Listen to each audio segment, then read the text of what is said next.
Ma'am पहला सवाल ये है कि जिस तरह से बताया जा रहा है, एक वीडियो सोशल मीडिया पे भी वायरल हो रहा था जिसमें बताया जा रहा था कि जो तबलीगी जमात के लोग हैं जो क्वारंटाइन में हैं, वो पुलिस वाले पे थूक रहे हैं। लेकिन जो अल्ट न्यूज़ ने और भी दूसरे जो न्यूज़ चैनल है जो इसका खुलासा किया है कि नहीं वो तो वीडियो पुराना है। क्या कहना चाहेंगे आप इसके ऊपर? मैं तो यही कहूँगी कि वो अगर वीडियो आप उठाकर देखें तो महाराष्ट्र की है और बसेस भी महाराष्ट्र की हैं। अगर आप देखें जो जितने भी इन लोगों को डिटेंड करके मरकज वालों को लेकर जाया गया है तो वो डीटीसी की बसें थीं। लेकिन ये मीडिया वाले इतने खबीस हैं, मतलब एक कहते हैं ना कि अगर इंसान सो गया हो तो उसको जगाया जा सकता है, लेकिन ये मीडिया वालों को तो ज़मीर ही मर चुका और मुर्दा को हम नहीं जगा सकते। तो वो महाराष्ट्र की वीडियो है जिसमें एक कैदी था और उसके घर से खाना आया था, पुलिस वाले उसको खाने नहीं दे रहे थे तो वो पुलिस वालों पर थूक रहा था गुस्से में। और ये इतने खबीस मीडिया वाले, इन्होंने फ़ौरन टैग उसे मरकज़ से कर दिया।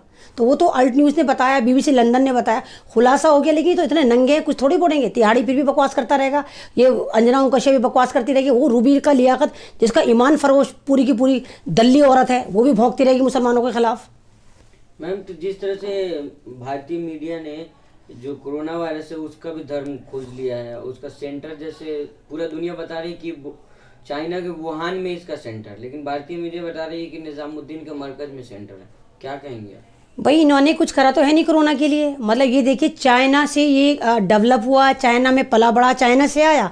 और कितना मतलब कितना ज़बरदस्त चाइना का जो प्लानिंग थी, स्ट्रेटजी थी कि उन्होंने उसको वुहान शहर से बाहर नहीं निकलने दिया, वहीं पे उसको कंट्रोल पा लिया। और चाइना एक ऐसा देश जहाँ से वो बैक्टीरिया चला, उसके बावजूद 91% पेशेंट जो है वहाँ पर सही हुए, सिर्फ 7-8 पेशेंट उसमें मरते हैं। वो भी चाइना ने खुद कहा कि वो कोरोना से नहीं मरे, वो मरे जिनको दूसरी बीमारियाँ थी, हार्ट पेशेंट थे या एज ज़्यादा थी या डायबिटिक थे, वो मरे। लेकिन यहाँ पे देखिए आलम कि इन्होंने सबसे ज़्यादा जो कोरोना का टेरर मचाया वो भारत ने, भारत की मीडिया ने मचाया। मतलब कोरोना के लिए इन्होंने कुछ नहीं मचाया, लेकिन दिमागों में लोगों की, जनता के कोरोना ऐसा भर दिया कि दिमागों को लॉकडाउन कर दिया और लोग पागल हो रहे हैं। और मैं अभी भी आपसे कहूँगी, प्लीज़ आप बॉयकॉट करें इन जितने भी गोदी मीडिया के चैनल हैं, आप देखना बंद करें, आप यूट्यूब देखें, अपने दिमाग को फ्रेश करें। मैम एक और वीडियो जो वायरल हो रहा था, जब कोरोना की बात हो रही है तो हम करते हैं, जिसमें दिखाया जा रहा था कि एक मुस्लिम शख्स, जमाती कहा जा रहा है उसको, वो जो प्लेट चाट रहा है, मतलब प्लेट में जो भी खाने हैं वो जीभ से अपने चाट रहा है, उसको बताया जा रहा है कि ये लोग कोरोना जिहाद फैला रहे हैं, तालिबानी लोग हैं। उसके ऊपर क्या कहेंगे? अरे वो वाली वीडियो है, वो मध्य प्रदेश की है और बोहरानपुर एक जगह है, वो बोहरा ग्रुप है, बहुत अमीर होता है, बहुत रॉयल होता है वो लोग। उन लोगों के ट्रेडिशन है, वो लोग क्या करते हैं, जब आप खाना वाना खाकर चले जाते हैं तो वो जो प्लेटें लास्ट में रह जाती तो उनको चाटते हैं एज ए अकीदत। और वो बोहरा ग्रुप ऐसा है, जब इलेक्शन से पहले मोदी जी वहाँ जाते हैं और अल्लाह ताला के 99 नाम वहाँ पर गुणगान करके आते हैं ताकि इनको चंदा मिले। तो मतलब जब आप जाते तो आप नहीं बताते कि आप वहाँ पर गए थे, लेकिन प्लेटें चाटने वाला जो शॉट है वो आप आके मरकज से टैग कर देते। तो कितने जाहिल लोग हैं आप, आपको ये नहीं पता कि मल्टीमीडिया का ज़माना है। लोगों को पता है भाई, वो वाली वीडियो मैंने 1.5-2 साल पहले देखी थी, जो ये कलंकित मीडिया, वायरस मीडिया जो अब टैग कर रही है, ये तो पागल है मीडिया, इसको तो कुछ तमीज़ नहीं है और नंगे हो रहे हैं, पूरी दुनिया शेम शेम कर रही है। और मैं तो खुद कहती हूँ कि हमारे सुप्रीम कोर्ट को इनके सबके लाइसेंस जब्त कर देने चाहिए। मैम क्या कहना चाहेंगे, जिस तरह से अभी हाल ही में जो गाजियाबाद में कुछ लोगों को रखा गया है, वहाँ पे जो नर्सों ने ये एलिगेशन लगाया है कि ये लोग नंगे घूम रहे हैं, जमात के लोग गंदे इशारे कर रहे हैं, तो उसके ऊपर योगी आदित्यनाथ ने कहा है कि उनके ऊपर आसूका लगाया जाएगा, कड़ी कार्रवाई की जाएगी।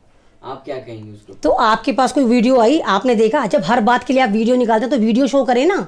वो तिहाड़ी बैठा हुआ कह रहा है कि भाई डॉक्टर भगवान होते हैं, डॉक्टर ही होते हैं। तू उस वक्त कहाँ मर गया था जब डॉक्टर कफील को उठाया था? वो तुझे भगवान नजर नहीं आए थे? अब तू इनको नर्सों को भगवान बता रहा है, झूठ बोल रहे हैं आप। किसी को अगर करते हैं कोरोना का अगर संदिग्ध भी पाया जाता है तो आप उसको आइसोलेट करते हैं, यानी उसे समाज से अलग थलग लग देते हैं। ये थोड़ी आप उसको कपड़े बदलने पर मजबूर करेंगे, कुछ और करेंगे। और हम कैसे यकीन करेंगे? ये तो आप गोदी मीडिया जिसका ज़मीर नहीं है वही तो बता रहा है। ये तो हर दूसरे मिनट 2 मिनट में नंगा हो जाता है। तो इस वीडियो की में भी कोई वो नहीं है, क्योंकि ये वीडियो है ही नहीं, इनकी फैलाई हुई अफवाह है। तो अफवाह पे ध्यान मत दें, इनकी फैलाई हुई साजिश है। या आपके दिमागों में इतना टेरर भर देना चाहते हैं मरकज़ की तरफ से कि देखो ये कोरोना यहाँ पर इस्लाम कबूल कर लेता है, देखो ये जिहादी बन जाता है, देखो इसने पूरे भारत में कोरोना फैलाया है। तो लोग जाहिल हैं कि पता नहीं है कोरोना की जो ब्रांड एम्बेसडर कौन है? कनिका कपूर थी और वही है, या फिर आमिर खान था। तो दोनों हैं, तो इनको तो हुआ नहीं है, तो फिर उसको वहाँ पर कैसे मरकज़ में आ गया कोरोना? मैम जिस तरह से ताली और थाली बजा था, अब प्रधानमंत्री मोदी ने कहा है कि 5 तारीख को मोमबत्तियां जलाने के लिए, क्या उस पर क्या राय है आपका? भाई ताली थाली में इन्होंने कहा था कि श्रद्धा के लिए बजवा रहे हैं, अप्रिशिएशन के लिए बजवा रहे हैं, लेकिन ताली थाली को बाद में जब डिटेक्ट करा गया तो उसके पीछे की जो सच्चाई निकल कर आई वो यही निकल कर आई कि 22 मार्च में योगी जो है वो जहां बाबरी मस्जिद उन्होंने शहीद करी है वहां पर ये मूर्ति स्थापित कर रहे थे और अपने 200-250 लोगों को लेकर गए थे, वहाँ पूजा अर्चना कर रहे थे। वैसे तो लॉकडाउन है लेकिन वो वैसे वहाँ पर पूजा कर रहे थे। उसी वक्त प्रधानमंत्री आकर बोलते हैं एक दिन पहले कि भाई 5 बजे सब ताली और थाली बजाएं, और मुसलमानों ने भी बजाई, पुरानी दिल्ली में बजी, ओखला में बजी, सबने बजाई मुसलमानों ने भी कि जी हमारे पीएम मोदी बोल रहे हैं कि ताली और थाली बजाओ। लेकिन उस ताली थाली के पीछे की जो लॉजिक थी वो ये थी कि देखो पूरा भारत जो है उस पूजा में शरीक हो गया।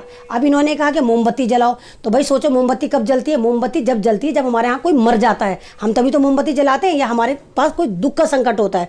तो आप मोमबत्ती, टॉर्च, मोबाइल ये जलवा के, या तो आपका दूसरा मैसेज है कि लोग बहुत मर रहे हैं, लाखों लोग मर रहे हैं इसमें, या फिर आपका दूसरा मैसेज है शायद आप ये सोच रहे हैं कि अंधेरा करोगे तो कोरोना वायरस जो डर के भाग जाएगा। मैम ये अहम सवाल ये है, जिस तरह से आपने योगी आदित्यनाथ का नाम लिया, तो मैम वो तो जाते हैं मूर्ति स्थापित करते हैं, यहाँ आनंद विहार टर्मिनल पे लोगों का भीड़ जमावड़ा हो जाता है तो कुछ नहीं होता है, गोदी मीडिया उसको दिखाती नहीं है। लेकिन जो मुसलमान कहीं नमाज पढ़ लेते हैं, अभी एक वीडियो आपने देखा होगा, छत पे कुछ लोग 15-20 लोग नमाज पढ़े, उनके ऊपर भी FIR हुआ है, उस पर क्या कहेंगे आप?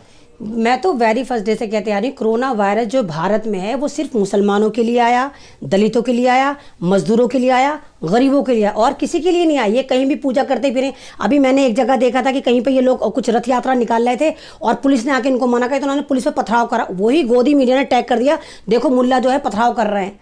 तो इनके लिए 7 खून माफ है। इनका कोई सेलिब्रिटी मास्क नहीं लगाएगा, प्रमोट जरूर करेगा कोरोना को। ये हमारे प्रधानमंत्री आते हैं बिना मास्क के आते हैं, वो खांसी वाला हमारा PM जिसकी खांसी लगी हुई है, मोबाइलों में टोन केजरीवाल की तो लगी, वो बिना मास्क के आता है। लेकिन हम गरीबों को मारा जाता है कि मास्क क्यों नहीं लगा रखा। पुलिस पूरे जत्थों में चल रही है, नकली जो उन्होंने आर्मी उतार रखे बिना टैगिंग के, वो बिना मास्क के चल रही। तो कोरोना इन लोगों के लिए नहीं है। आप हजारों वीडियो देख लिए कि यूपी में कितनी बर्बरता हो रही है, दिल्ली में कितनी बर्बरता हो रही है कि पुलिस वाले घुस के मजदूरों को जंगलों में मार रहे हैं, जहां जहां जा रहे हैं वहां मार रहे हैं, और हजारों लोग अभी तक खुदकुशी कर चुके, लाखों लोग सड़कों पर मर रहे हैं, वो इनको नजर नहीं आ रहा। हर दूसरे दिन एक ड्रामा लेकर आ जाते हैं कि ताली बजाओ, थाली बजाओ, मोमबत्ती जलाओ, ये करो वो करो। तो ये इनकी साजिश है 15 अप्रैल तक की, कि ये चाहते हैं किसी भी तरह लॉकडाउन ना खुले, ये साजिश है इनकी। मैम आखिरी सवाल ये है, जिस तरह से अभी जो राइट हुआ था जाफराबाद में, मुस्तफाबाद में, तो अरविंद केजरीवाल कह रहे थे कि मेरे हाथ में पुलिस प्रशासन नहीं, और 3 मिनट तक लगातार जो है दिल्ली जलती रही। लेकिन दूसरी तरफ जब मरकज की बात आती है तो वो खुद कहते हैं कि FIR दायर करने के लिए कहते हैं, और तुरंत FIR भी होता है। क्या कहेंगे इसको? भाई मैं भी केजरीवाल की बहुत बड़ी सपोर्टर थी, और मैं इनके पोर्टल पे जाके आई लव केजरीवाल, हमारा PM कैसा हो, केजरीवाल सर जैसा, मैंने भी बहुत सपोर्ट करा। मुझे मालूम था वेरी फर्स्ट डे से कि ये RS सोच वाले हैं, लेकिन मुझे ये नहीं मालूम था कि इंसानियत का सबसे बड़ा कातिल केजरीवाल निकलेगा।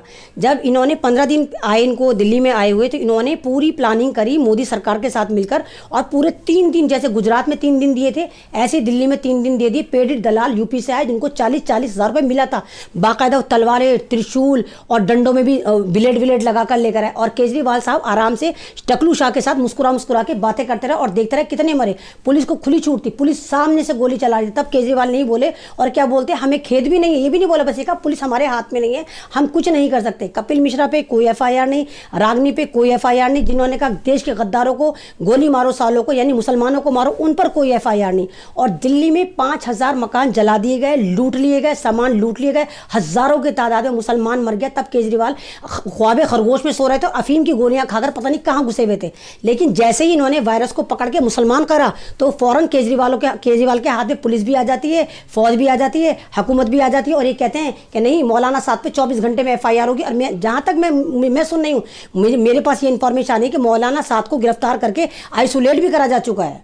लेकिन ये गोदी मीडिया दिखा रहा है कि भाग गए, फरार हो गए, ये हो गए, वो गए, वो फरार नहीं हुए, इन्होंने इनको पकड़ लिया है। और तीसरी बात ये, दिल्ली में मरा मुसलमान, जला मुसलमान, लूटा मुसलमान, पिटा मुसलमान, और उसके बावजूद परसों जाफराबाद से इन्होंने 250-300 केजरीवाल सरकार ने लड़के उठाए, ये कह के कि दिल्ली राइट्स में तुम्हारा हाथ था। तो कौन सा वाला कॉन्स्टिट्यूशन की बात करते हैं, कौन से वाली जमहूरियत की बात करते हैं? आप किसी एक समुदाय को टारगेट करके इतना जुल्म नहीं कर सकते। या तो आप कहिए कि डेमोक्रेसी नहीं है, और अगर आप कह रहे हैं कि डेमोक्रेसी है तो आप इस तरह नहीं कर सकते। सकते। या तो आप कहिए आप भीमराव अम्बेडकर के कानून को मानते ही नहीं है, फाड़े जा रहे हैं आप उसको, या फिर आप उसको मानिए, क्योंकि आप फिर कह दीजिए कि आप तो सावरकर वाले हैं, आप गॉडसे वाले। और गॉडसे को सबको पता है, गॉडसे ने बापू को मारा था। बीजेपी में आप देखिए 33% लोग क्रिमिनल हैं, और जिन्होंने गांधी को, हमारे गांधी को मारा था।